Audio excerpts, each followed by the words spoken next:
بسم الله الذي لا يضر مع اسمه شيء في الأرض ولا في السماء. بسم الله الذي لا يضر مع اسمه شيء في الأرض ولا في السماء. اللهم أنت ربي لا إله إلا أنت توكلت رب العرش العظيم. ما شاء الله كان وما لم يشاء لم يكن لا حول ولا قوة إلا بالله العلي العظيم. اعلم أن الله على كل شيء قدير وأن الله قد أحاط بكل شيء علما. اللهم إنا نعوذ بك من شر أنفسنا ومن شر غيرنا ومن شر كل دابة آخذ من أسفاره إن ربنا على صراط مستقيم. Assalamualaikum warahmatullahi wabarakatuh. Bismillahirrahmanirrahim. Alhamdulillahi rabbil alamin. Wa bihi nasta'inu ala umurid dunya waddin. Wassalatu wassalamu ala asyrafil anbiya'i wal mursalin Sayyidina wa habibina wa syafi'ina wa qurrati a'yunina wa maulana Muhammadin wa ala alihi wa ashabihi wa dhurriyyatihi ajma'in. Amma ba'd. Ashhadu an la ilaha illallah wa ashhadu anna Muhammadar Rasulullah wa ufawwidu amri ilallah innallaha basirum bil ibad. Hasbiyallahu la ilaha illa huwa alaihi tawakkaltu wa huwa rabbul arsyil azim. Qala Allah ta'ala fi kitabihil karim hikayatan an nabiyillahi Musa alaihi salam. Rabbi syrah li sadri wa yassir li amri wahlul 'uqdatam min lisani yafqahu qawli. Para alim, para asatid, para asatidah, para bapak dan ibu sekalian, hafizani wa hafizakumullah bil khusus segenap pengurus Masjid Raudhatul Jannah yang semoga pengurusnya dan jamaahnya selalu dalam naungan rahmat, barokah, perlindungan serta bimbingan Allah Subhanahu wa taala. Tentu mari kita haturkan puja dan puji syukur kita ke hadirat Allah Subhanahu wa taala dengan berucap alhamdulillahi rabbil alamin. Mudah-mudahan dengan hamdalah ini nikmat dari Allah untuk kita ditambah. Karena Allah telah berjanji dalam Al-Quran di surah Ibrahim ayat 7. A'udzubillahi sami'il alim minasyaitonir rajim. Wa idz adzana rabbukum la in syakartum la azidannakum wa la in kafartum inna adzabi lasyadid. Jadi kalau kita bersyukur, sungguh nikmat dari Allah untuk kita ditambah. Dan kalau kita kufur, kita diingatkan oleh Allah akan siksa yang sangat pedih. Ini janji Allah, dan janji Allah dalam Al-Quran itu la raiba fi. Tidak ada keraguan di dalamnya. Di antara penjelasan la raiba fi adalah siapapun yang mengamalkan isi Al-Quran dengan keimanan dan keyakinan, maka Allah akan tunjukkan kebenaran Al-Quran itu kepadanya hingga tiada lagi keraguan dalam hatinya.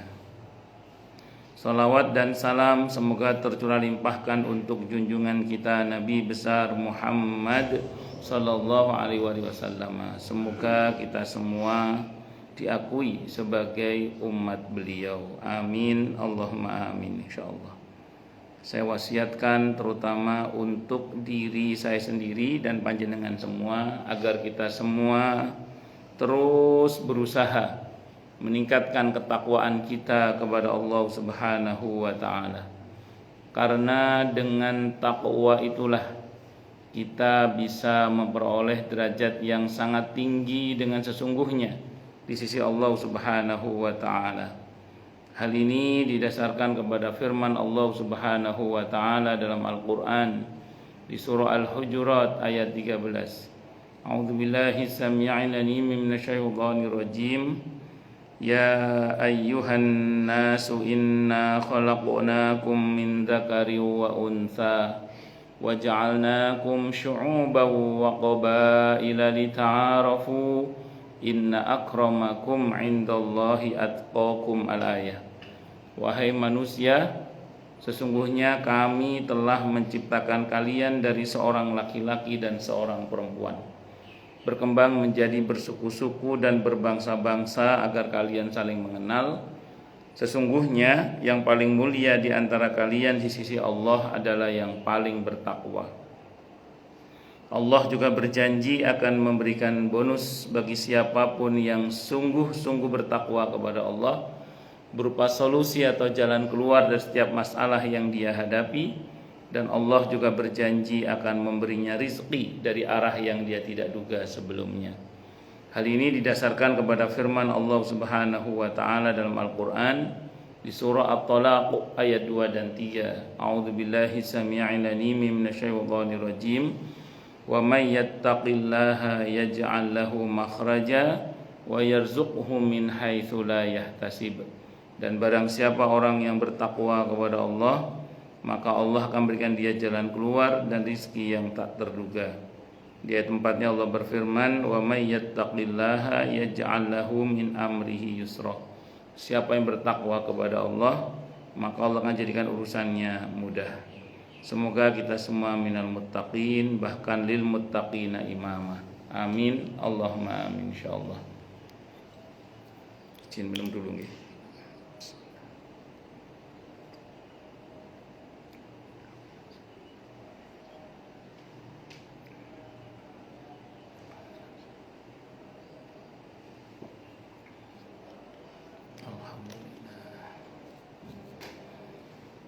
Para jemaah sekalian, hafizoni wa hafizakumullah. Mungkin di antara jenengan bosan dengar mukadimah saya. Tapi itu memang sengaja diulang-ulang, sebagaimana Nabi mukadimahnya sering diulang-ulang. Kalau kata para ulama itu, kalau diulang-ulang itu diharapkan lama-lama menjadi sifat. Nah, jadi kalau diulang-ulang lama-lama menjadi sifat. Jadi sifat menjadi apa-apa itu selalu dikembalikan kepada Allah. Karena terbiasa kita diingatkan akan pentingnya bersyukur, bahayanya kufur, terus kemudian pentingnya wasiat takwa itu dan takwa itu sendiri. Nah, sehingga diharapkan kalau sering disebutkan lama-lama menjadi sifat dalam diri kita, terekam dengan baik oleh memori kita, sel-sel memori kita, sehingga diharapkan itu menjadi sifat dalam kehidupan kita untuk selalu berusaha bertakwa kepada Allah Subhanahu wa taala. Mudah-mudahan. Baik, nama Allah yang pagi ini insyaallah akan kita bahas. Subuh ini insyaallah kita akan bahas nama Allah At-Tawwab. At-Tawwab. At-Tawwab secara umum diterjemahkan dengan yang maha menerima tobat. Jadi At-Tawwab secara umum diterjemahkan dengan yang maha menerima taubat.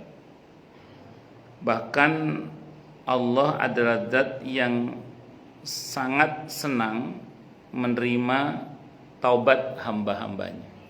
Itu At-Tawwab. Dan memang Allah adalah zat yang tidak hanya pemaaf, tapi Allah itu maha pemaaf, bahkan hobinya memaafkan. Allah itu, saya ulang ya, Allah itu tidak hanya pemaaf, tapi maha pemaaf, bahkan hobinya memaafkan. Itu tertuang dalam sebuah doa yang Nabi ajarkan kepada Siti Aisyah radhiyallahu anha yang patut kita baca juga. Allahumma innaka afuwun tuhibbul afwa fa'fu anni. Wahai Allah, Engkau adalah zat yang maha pemaaf, Engkau senang memaafkan, maka maafkanlah hamba. Maafkanlah kami. Dalam hadis Sahih Muslim, Allah itu senang, bukan cuma senang, senang menerima tobat hambanya. Itu melebihi senangnya ini, kata Nabi. Nabi bercerita dalam hadis Sahih Muslim itu, ada seseorang mengadakan perjalanan di gurun Sahara dengan mengendarai onta, dan onta itu membawa perbekalannya. Tiba-tiba ontanya itu hilang pas dia istirahat. Pas dia istirahat, ontanya hilang. Dicari ke sana kemari onta itu, enggak ketemu.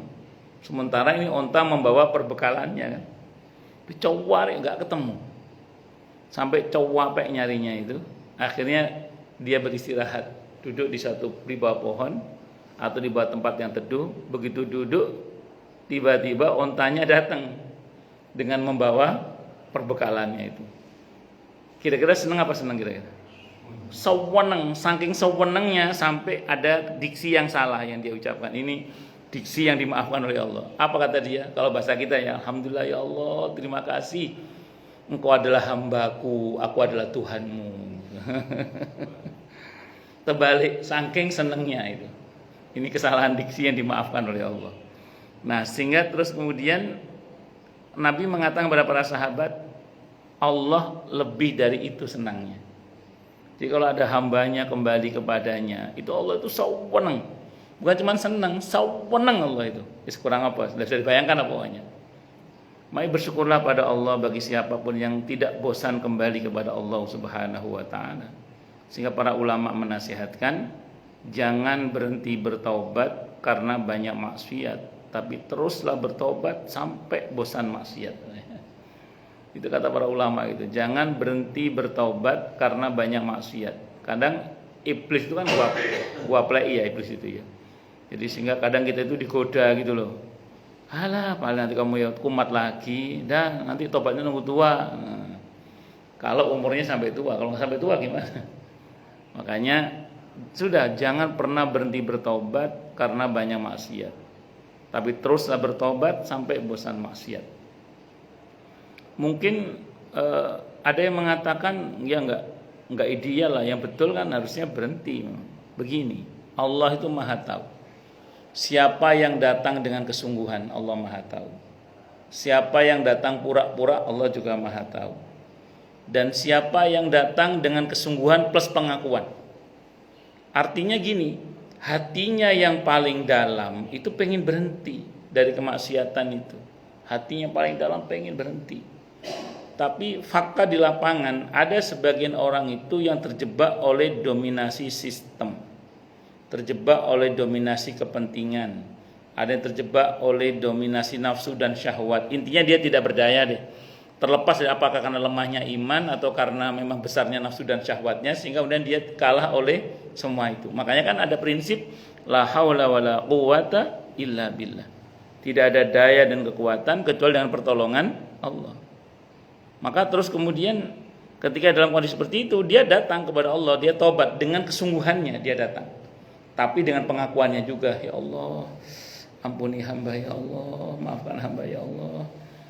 Tapi masih enak ya Allah. Misalnya atau apalah istilahnya gitu. Artinya dia dalam hati yang paling dalam dia pengen berhenti. Tapi dengan segala pengakuannya itu dia beriktiraf di hadapan Allah. Nah, ini yang diharapkan tadi itu. Ada masa di mana semoga ada masa di mana Allah maukan dan mampukan dia untuk menghindari maksiat itu. Saya sering buat contoh sederhana ya. Mungkin ini kalau bosan dibilang cut, nanti saya cerita yang lain. Sambil contoh gini misalnya, maaf. Dan ini tolong jangan dijawab pertanyaan saya karena kalau dijawab nanti ketahuan belamnya. Ada nggak di antara kita misalnya, tolong jangan dijawab ya, jangan dijawab. Tapi silakan direnungkan saya dalam hati ini untuk saya juga perenungan buat saya. Ada nggak perbuatan maksiat kita 10 atau 20 tahun yang lalu mungkin ya, yang perbuatan maksiat itu kita gandrung banget dah. Kita gandrung banget sampai kita mengatakan ini gue banget nih, ini gue banget. Jadi rasanya sulit kita untuk meninggalkan perbuatan maksiat itu, saking senengnya kita. Atau karena terjebak oleh sistem tadi itu misalnya. Nah, tapi dengan izin Allah hari ini, sekarang ini, kita kalau ingat itu kita malu. Kadang orang mengatakan, ya Allah, ternyata dulu saya pernah sebodoh itu. Ternyata saya dulu pernah sebodoh itu. Bahkan mungkin sebagian kita merasa malu, sebagian kita merasa jijik bahkan dengan perbuatan yang masa lalu yang kita dulu mengatakan ini gue banget ini.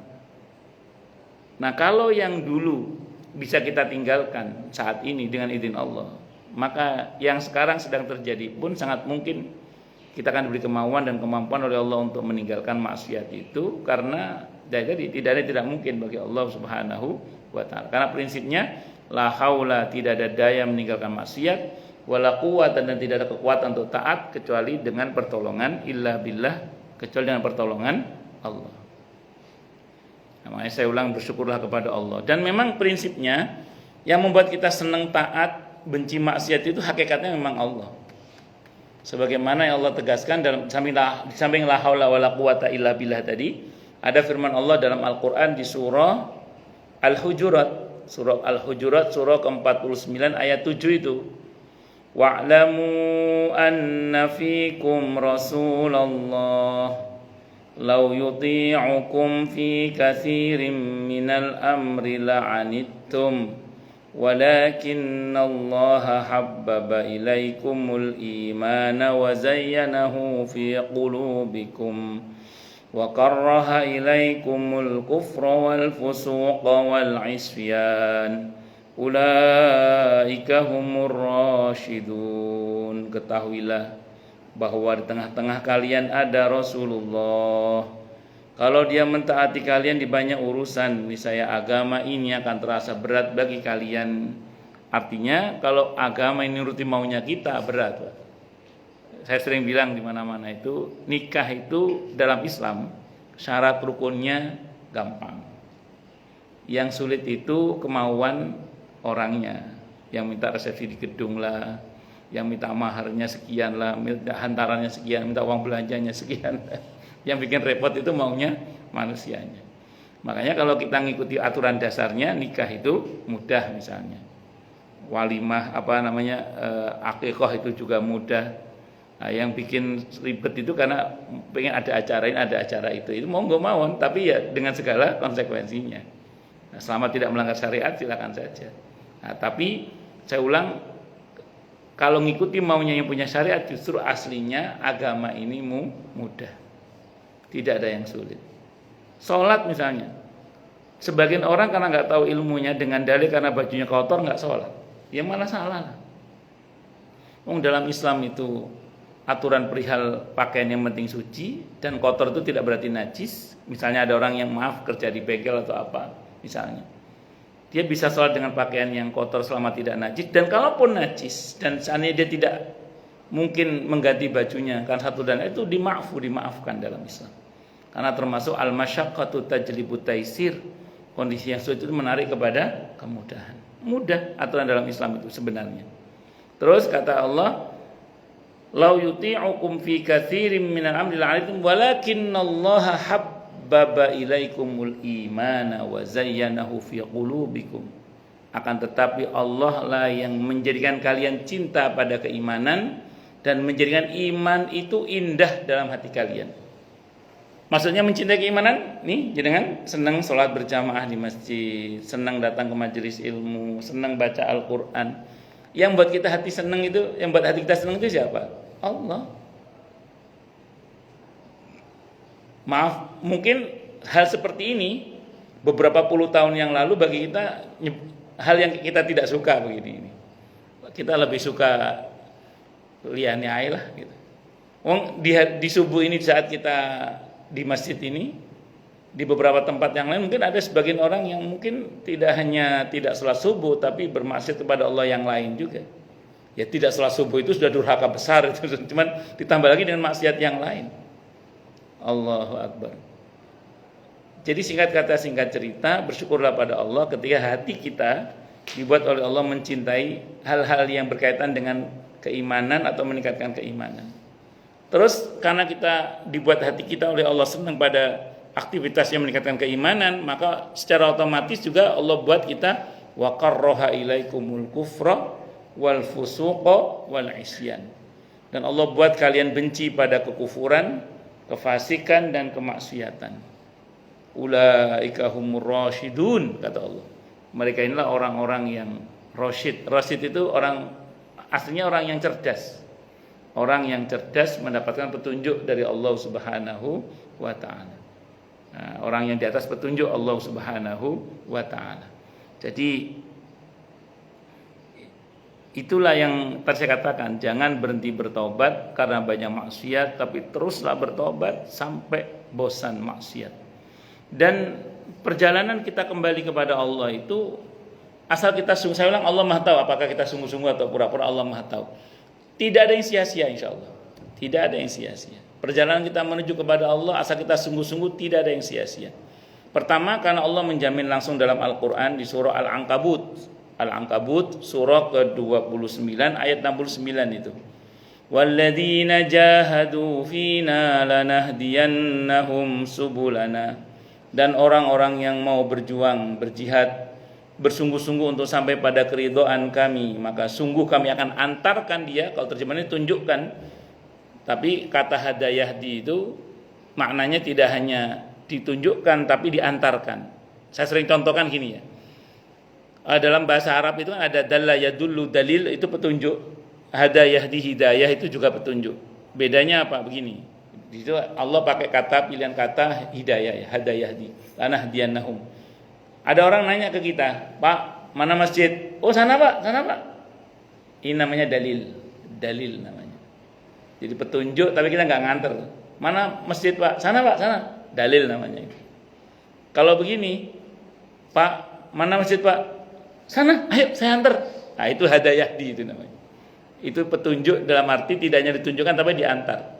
Allah janji dalam ayat itu kalau kita sungguh-sungguh berjuang mencapai atau menuju pada keridhaan Allah, cinta Allah, rahmat Allah, maka kata Allah, sungguh kami akan antarkan dia, tidak hanya diberi petunjuk, diantar ke jalan-jalan yang buat dia sampai kepada Allah dengan selamat pokoknya. Itu kurang lebih begitu penjelasannya diantaranya. Nah, saya mau sampaikan begini, dalam hadis itu tuh ayatnya, hadisnya Bukhari Muslim diantaranya, hambaku mendekat kepadaku sejengkal, aku akan mendekat kepadanya sehasta.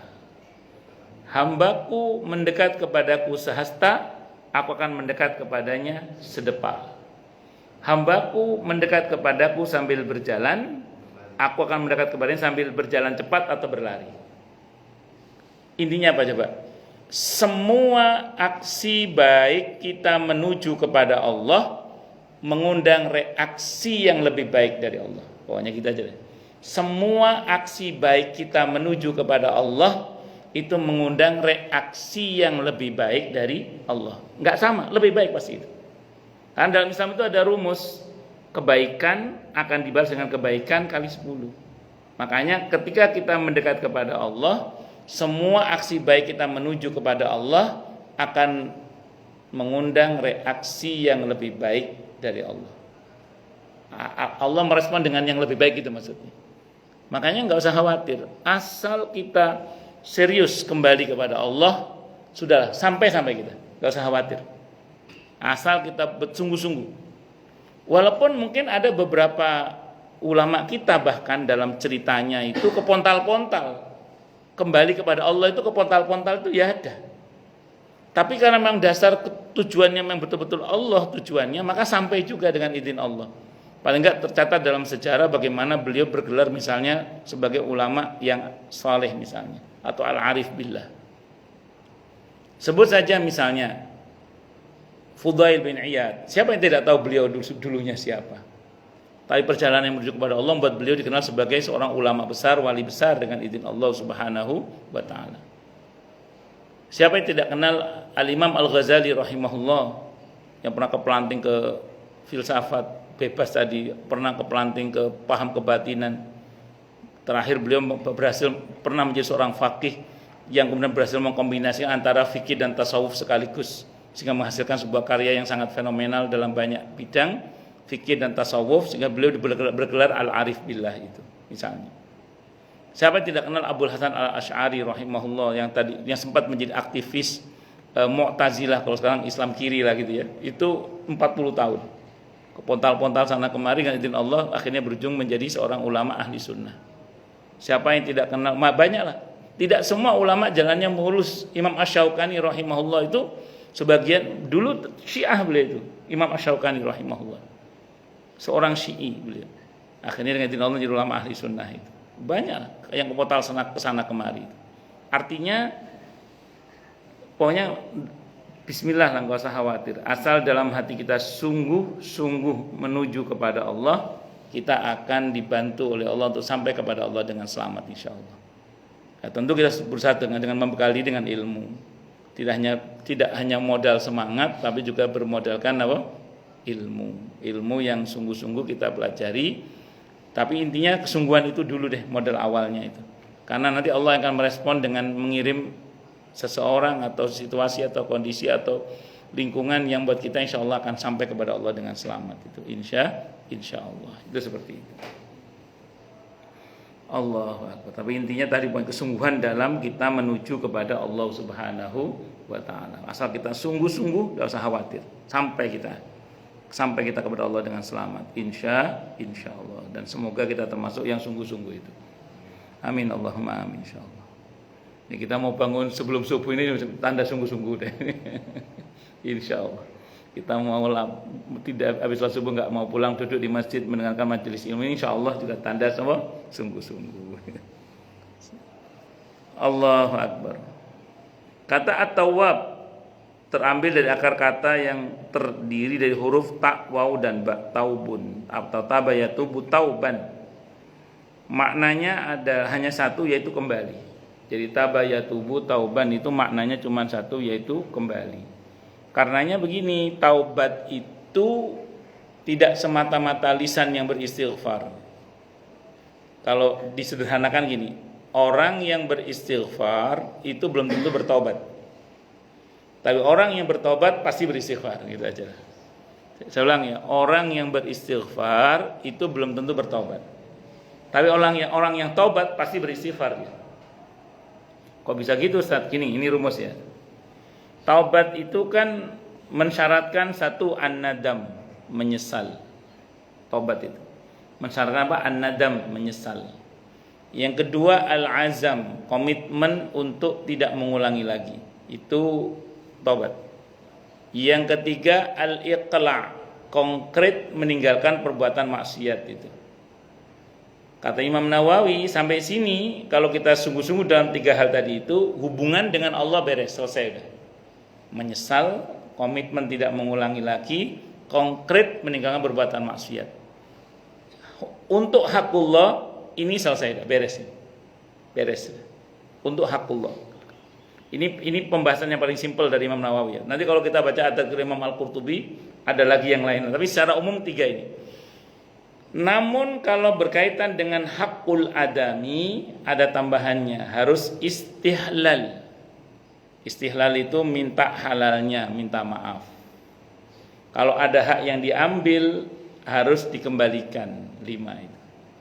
Kalau ada hak yang diambil, ini yang mau saya terangkan, insya Allah juga pernah saya terangkan untuk mengingatkan kembali saja. Pertama an-nadam, menyesal. Saya kira konsekuensi kalau orang tobat harus menyesali perbuatannya. Al-azam, komitmen tidak mengulangi lagi. Pertanyaannya gini, Ustadz, kita udah komitmen tidak mengulangi lagi, kita udah tidak mau mengulangi lagi karena memang orang tobat memang harus ada komitmen itu.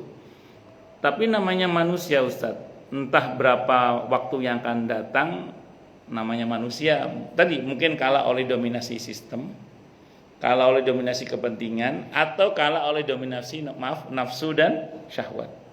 Sehingga namanya manusia, kadang dosa yang sama itu terulang kembali. Pertanyaannya, apakah tobat kita yang dulu batal Ustaz? Itu orang sering nanya gitu ke saya. Apa tobat kita yang dulu batal hanya gara-gara dosa yang sama terulang? Padahal kita udah berusaha menghindari, tapi namanya orang tadi ya. Maka saya jawab, insya Allah yang dulu sudah ditobati dengan penyesalan, komitmen tidak mengulangi lagi, bahkan konkret meninggalkan perbuatan maksiat itu sudah Allah ampuni insya Allah. Yang ini dosa baru, tobat lagi. Yang ini dosa baru apa? Tobat lagi.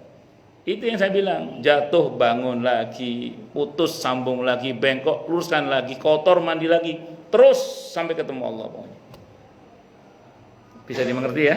Nah, itu berkaitan dengan an-nadam, al-azam, komitmen tidak mengulangi. Yang ketiga al-iqla', konkret meninggalkan perbuatan maksiat itu. Oh ya, saya sering contohkan juga ini ya. Betul memang ada yang mengatakan keledai tidak akan jatuh pada lubang yang sama 2 kali. Ada pepatah gitu ya, keledai tidak akan jatuh pada lubang yang sama berapa? 2 kali. Saya sering bilang itu keledai Pak, saya bilang itu. Kalau manusia bahkan bisa jatuh pada lubang yang sama itu berkali-kali. Saya sering contohkan gini, ini yang mungkin saya contohkan di sini juga. Gak usah ngomong lubang kehidupan lah. Lubang yang fisik itu, saya kalau ngajar berangkat dari rumah itu, Kalau pas musim hujan terutama, terus banyak jalanan di Harapan Indah itu kena genangan air. Nah, ada masa di mana kadang aspalnya Harapan itu berantakan itu. Itu kalau saya siang berangkat, itu saya tandai lubang-lubang itu, saya tandai. Pokoknya kalau lewat jalan sini jangan sampai ambil sebelah sini, saya tandai betul itu. Ya Allah, namanya manusia. Sudah kita ingat itu. Kadang masih gacuk. Udah kita berusaha hati-hati menghindari lubang itu, kadang masih gacuk. Kena juga masih kadang.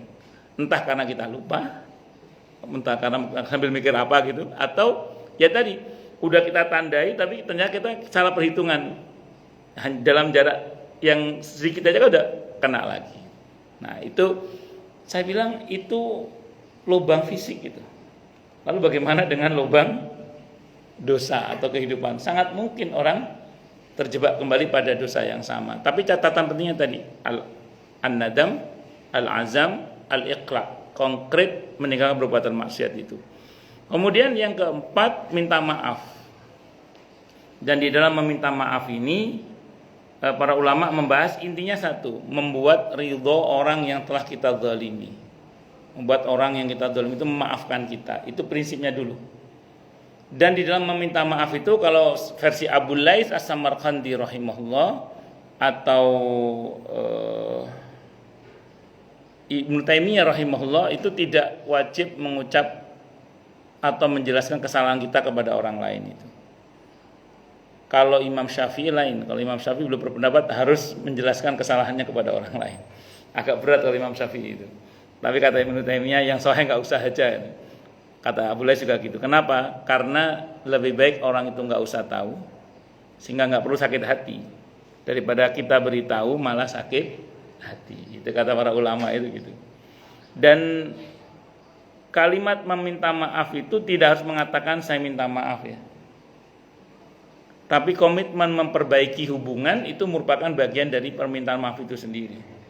Misalnya kita nggak ngomong maaf, tapi ada perbuatan konkret kita perbaiki keadaan itu, sehingga orang itu menjadi senang dan puas sehingga kemudian memaafkan kita.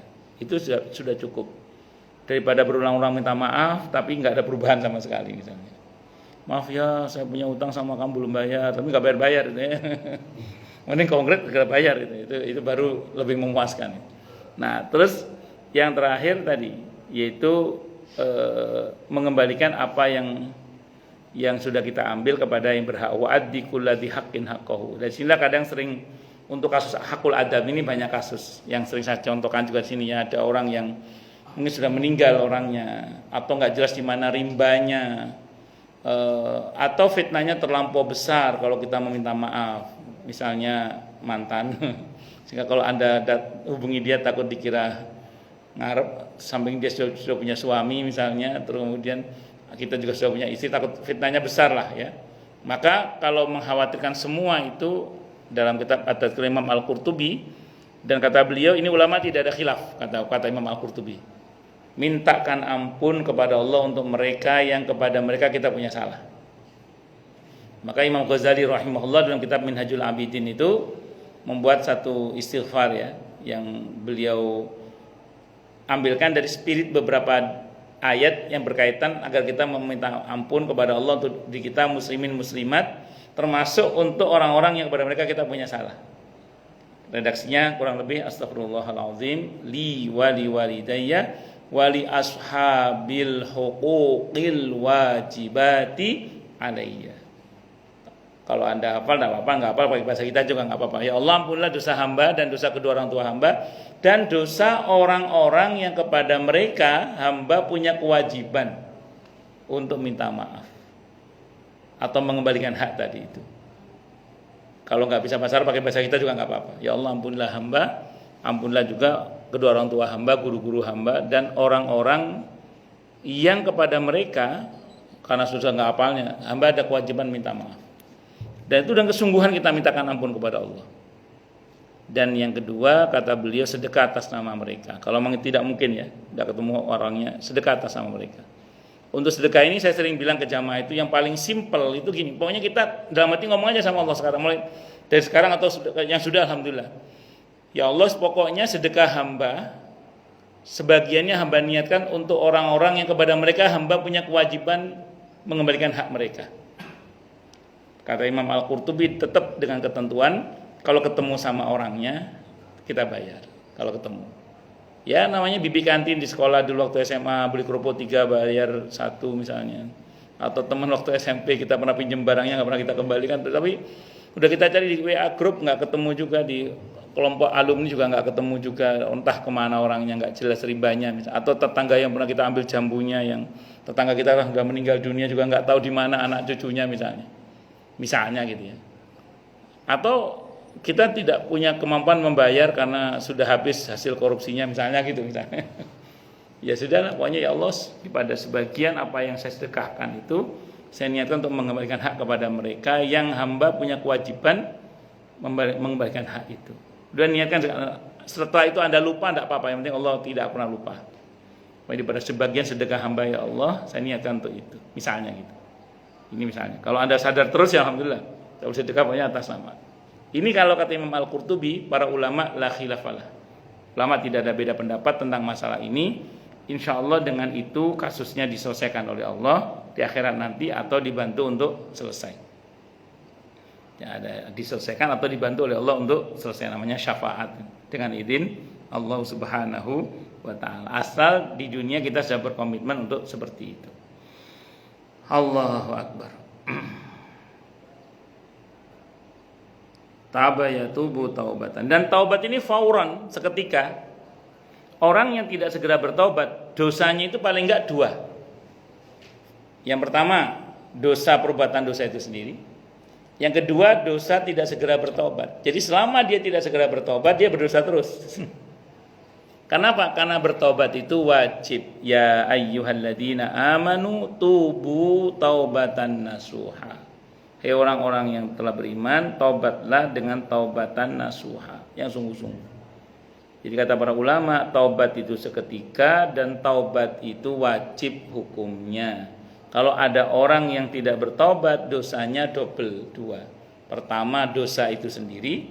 Yang kedua, dosa tidak tobat. Nah, dosa tidak tobat itu selama kita tidak tobat, dosa terus. Makanya bersyukurlah pada Allah, ada syariat salat. Selesai salat ada istighfar, yang di situ biasanya mengandung, walaupun tidak salat, biasanya mengandung taubat.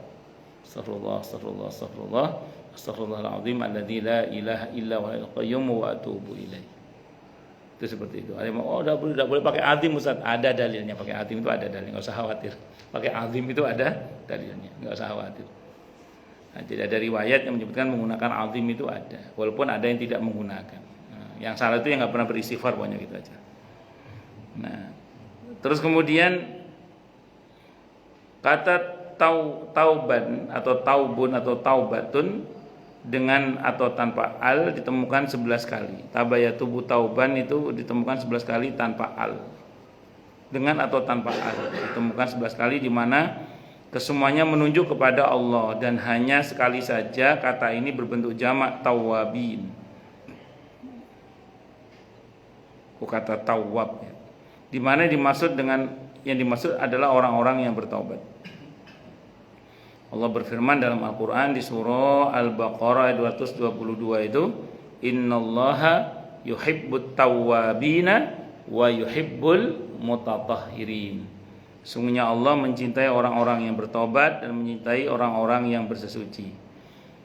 Ini pernyataan cinta dari Allah secara eksplisit kepada hamba-hambanya, diantaranya kepada hambanya yang gemar bertaubat dan kepada hambanya yang gemar bersuci.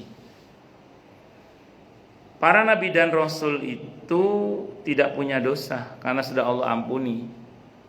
Inna fatahna laka fatham mubina liyaghfira lakallahu ma taqaddama min dzambika wa ma ta'akhkhar. Jadi para nabi dan rasul, terutama nabi kita Muhammad SAW itu maksum, dosanya sudah diampuni oleh Allah. Tapi pertanyaannya, taubatnya para nabi dahsyat apa dahsyat? Dahsyat taubatnya para nabi itu.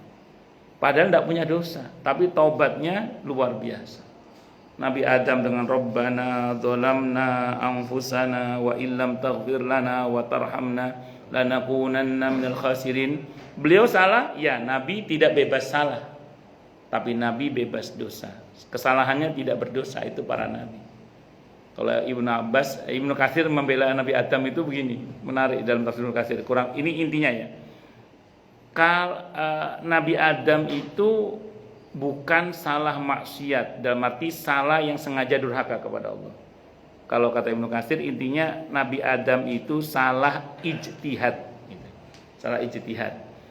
Jadi beliau itu tidak membayangkan ada orang berani sumpah atas nama Allah terus bohong. Nah, iblis itu menipu Nabi Adam bawa nama Allah.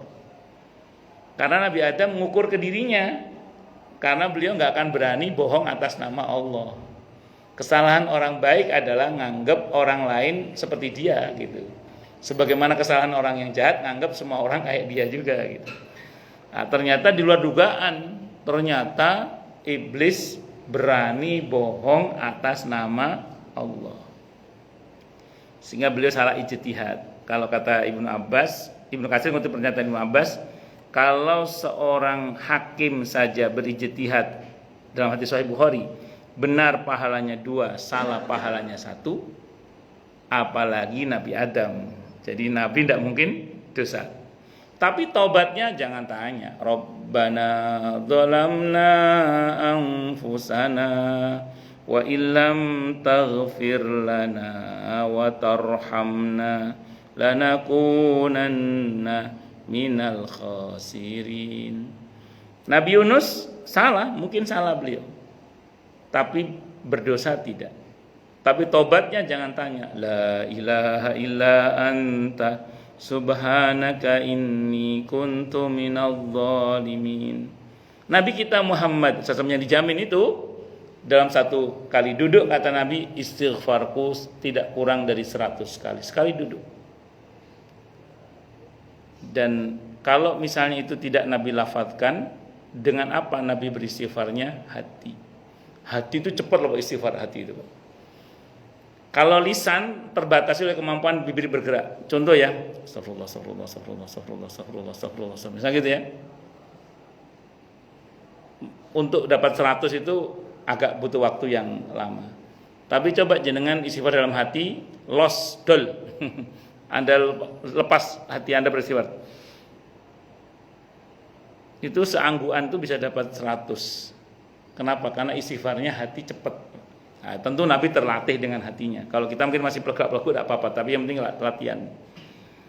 Kalau saya senang dengan perkataan ulama yang mengatakan, walaupun hatimu belum bisa berzikir kepada Allah, lisanmu teruskan berzikir. Paling enggak walaupun hatimu belum dekat dengan Allah, tapi lisanmu sudah dekat dengan Allah. Itu kata para ulama. Itu saya senang sama pernyataan-pernyataan yang optimis daripada pernyataan yang mengatakan zikir itu pakai hati, jangan cuma di mulut. Gitu. Ada yang begitu. Oke lah, itu pendapat silakan. Tapi saya lebih suka dengan pendapat ulama yang mengatakan, walaupun kamu hanya baru bisa berzikir dengan mulutmu, teruskan, kata para ulama.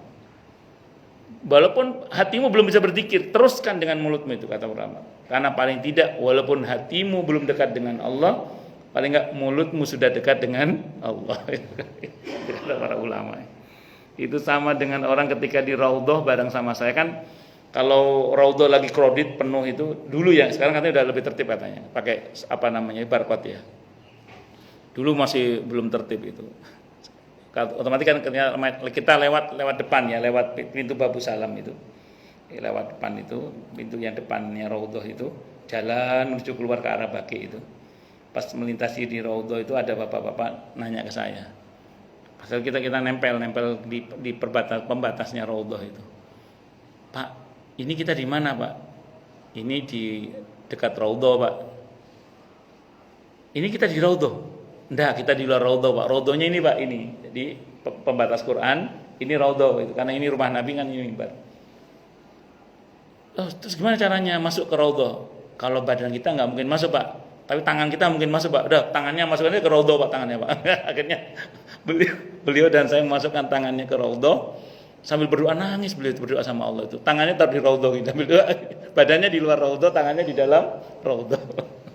Itu ya istilahnya, walaupun hati kita belum dekat dengan Allah, paling tidak mulut kita sudah dekat dengan Allah. Itu paling enggak gitulah. Harapannya semoga nanti diajak masuk ke dalamnya. Allahu Akbar. Itu at-tawwabin. Allah senang sama orang-orang yang taubat. Nah, Nabi tidak berdosa, tapi kok banyak bertobat? Karena taubat bukan persoalan dosa atau tidak berdosa, taubat itu persoalan cinta. Persoalan apa? Cinta. Orang itu kalau jatuh cinta, orang kalau dalam jatuh cinta itu akan mudah lisan berucap maaf, maaf, maaf. Nggak tahu ya, Anda jenengan masih apa enggak, saya nggak tahu. Ketika dulu masih pengantin baru, dulu. Nggak tahu sekarang masih apa enggak. Itu kalau ke istri kan walaupun dasar dikit, maaf sayang, maaf. Padahal kita nggak salah. Kenapa? Karena cinta itu. Karena cinta. Ya kita berharap karena kita cinta kepada istri kita dan anak, kita berharap istri kita juga mencintai kita dan kita meminta maaf itu.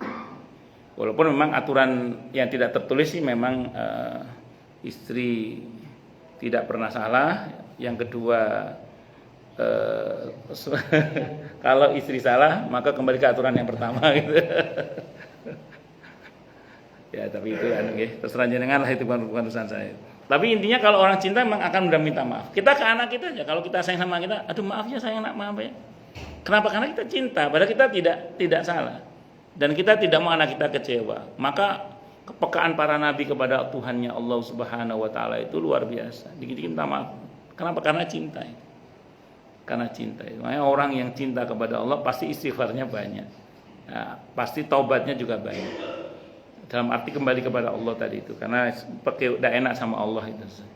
Walaupun nanti interaksi cinta itu juga bisa berbeda-beda, tapi intinya itu taubat itu karena cinta tadi itu. Makanya ketika ada orang yang bilang ke saya tadi subuh kesiangan, dia taubat terus kemudian dikodok, saya bilang. Terus emang dosa Ustaz? Enggak dosa sih. Wong Anda enggak sengaja kok kesiangan subuhnya. Loh, enggak dosa kok tobat. Taubat itu enggak melulu karena masalah dosa. Taubat itu kadang masalah cinta. Taubat itu apa? Karena kita ingin dicintai oleh Allah Subhanahu wa taala. Dan Allah mencintai orang-orang yang gemar bersesuci. Gemar bersesuci di sini menjaga kesucian dirinya dalam arti wudu, menjaga wudu di antaranya. Menjaga kesucian badan dari najis. Tentu sekiranya itu memungkinkan. Karena idealnya seorang muslim itu siap dipanggil oleh Allah kapan saja. Jadi muslim dengan pakaiannya itu idealnya harus siap dipanggil oleh Allah kapan saja.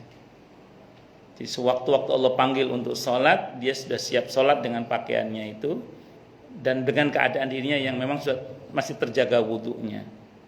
Dan ini yang Nabi mengatakan sebuah keberuntungan, fawar ribat, itu ketika seseorang itu banyak melangkahkan kaki ke masjid, dan yang kedua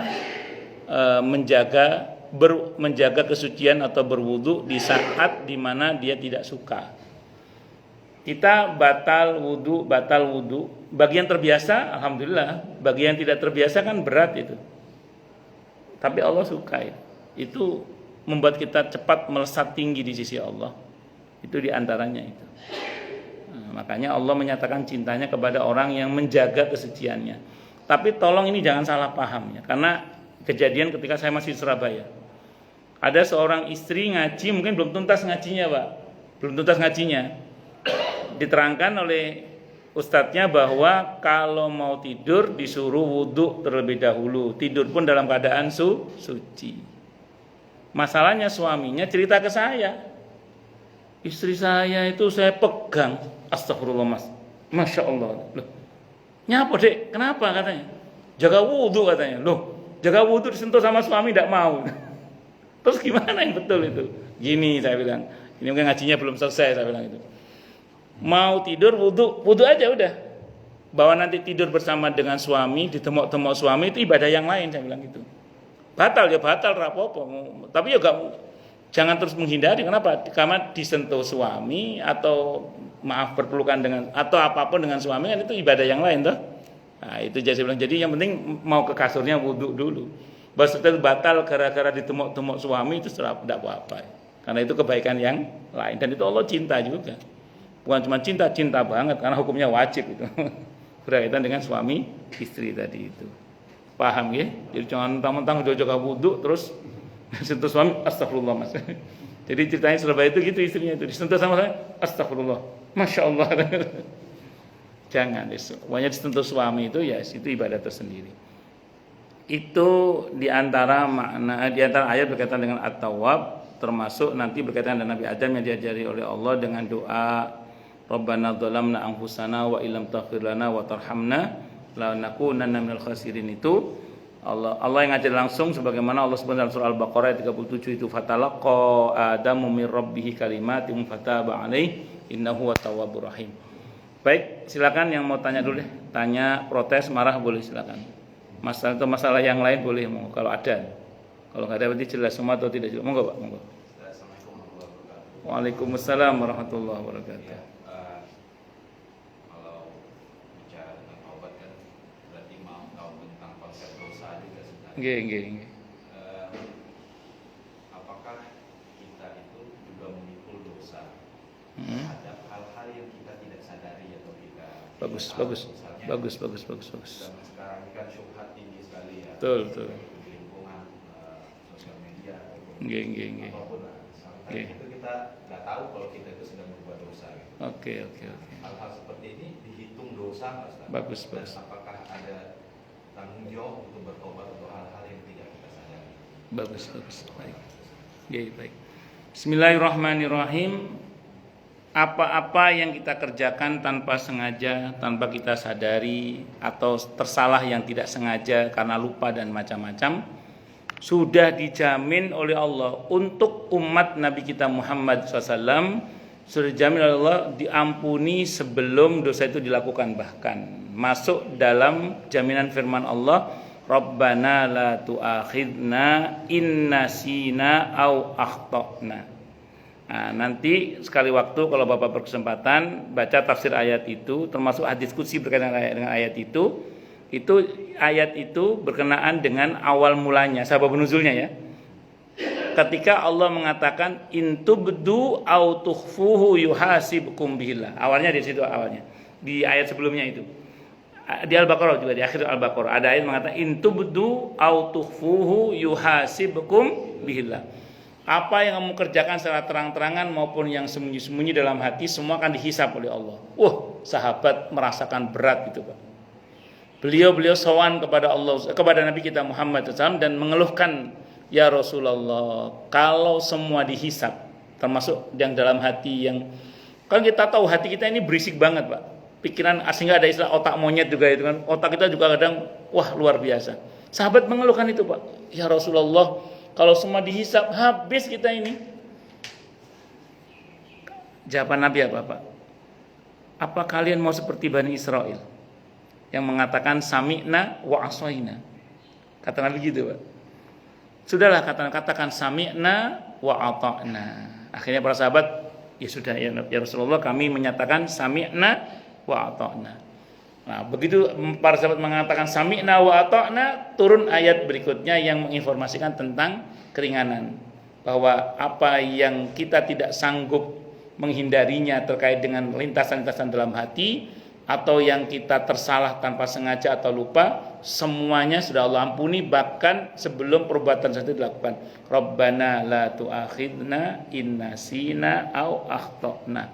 Rabbana wala tahmil alaina isran kama hamaltu 'alal ladzina min qablina. Rabbana wala tuhammilna ma la taqata lana bih.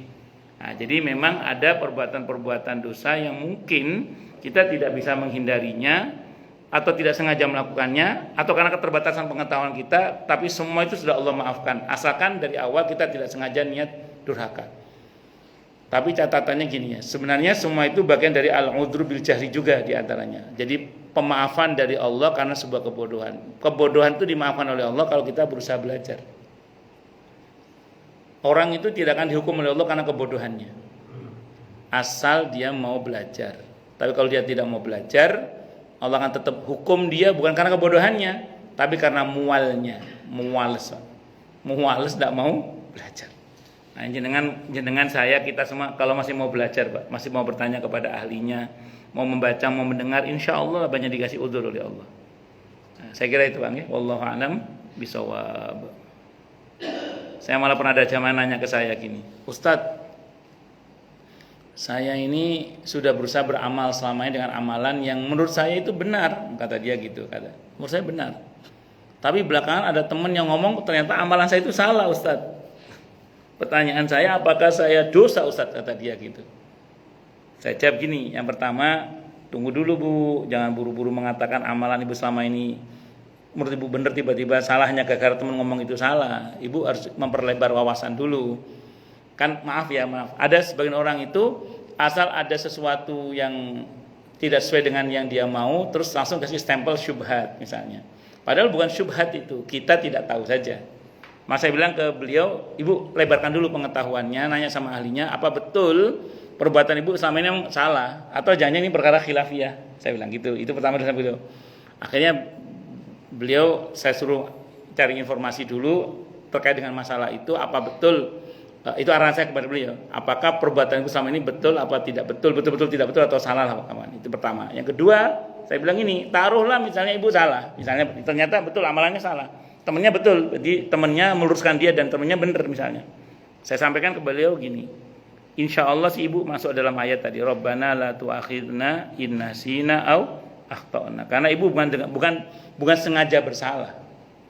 Ibu taunya baru itu. Setelah tambah ngaji ternyata saya salah. Ya sudah, kita perbaiki. Yang lalu insya Allah tidak usah khawatir, tetap berpahala. Karena itu ijtihad di level Ibu. Di level beliau yang memang masih awam, sudah berijtihad dengan ilmu yang beliau ketahui. Insya Allah benar pahalanya 2, salah pahalanya 1. Tidak usah khawatir. Nah, ini penting hal ini untuk kita sampaikan supaya orang itu tidak larut dalam kekhawatiran. Kenapa? Karena Allah sudah menghibur untuk sesuatu yang memang kita tidak sengaja dari awal berbuat salah, itu semua sudah dijamin oleh Allah untuk dimaafkan. Rabbana la tu'akhidna in nasina au akhtana. Walaupun sepatutnya kita tetap selalu bertobat, minta ampun kepada Allah. Saya tambahkan dikit, ada yang kurang tadi. Kata Imam Nawawi dalam kitab Riyadhus Shalihin disebutkan begini oleh beliau. Kalau kita mentaubati dosa-dosa yang secara parsial kita ingat, maka yang diampuni oleh Allah cuma dosa yang kita ingat itu aja. Tapi kalau kita meminta maaf kepada Allah untuk semua dosa yang kita ingat maupun yang kita tidak ingat, yang kita ingat atau yang kita tidak ingat, kata Imam Nawawi, maka semuanya akan diampuni oleh Allah. Maka ada masa di mana mungkin kita mentaubati dosa-dosa tertentu yang kita ingat, tapi ada masa di mana kita harus minta ampun kepada Allah secara keseluruhan. Kalau bahasanya Nabi, yang hamba ketahui maupun yang hamba tidak ketahui, yang semuanya Engkau ketahui ya Allah. Kan gitu kalau di dalam di antara istighfarnya Nabi kita Muhammad sallallahu alaihi wasallam. Atau lagi? Monggo yang lain silakan kalau ada. Atau jelas semua? Atau tidak jelas semua? Cukup dulu nih. Kita tutup dengan hamdalah. Alhamdulillahirabbil alamin. Semoga kajian kita bisa bermanfaat, mubarakah fid dini wad dunya wal akhirah untuk kita, keluarga kita dan seluruh umat Islam semuanya. Dan mudah-mudahan kita semua dijadikan oleh Allah sebagai orang-orang yang sukses dunia akhirat. Selamat dunia akhirat, bahagia dunia akhirat, dan dipermudah setiap urusan kita oleh Allah fi dini wa dunya wal akhirah. Semoga Allah limpahkan hidayah selalu untuk kita, semoga Allah tingkatkan selalu hidayah untuk kita, dan semoga Allah berikan hidayah untuk siapapun yang melihat kita. Subhanakallahumma bihamdika asyhadu an la ilaha illa anta astaghfiruka wa atubu ilaik. Sallallahu alaihi Muhammad wa ala alihi wa sahbihi wasallam. Saya mohon maaf. Wassalamualaikum warahmatullahi wabarakatuh.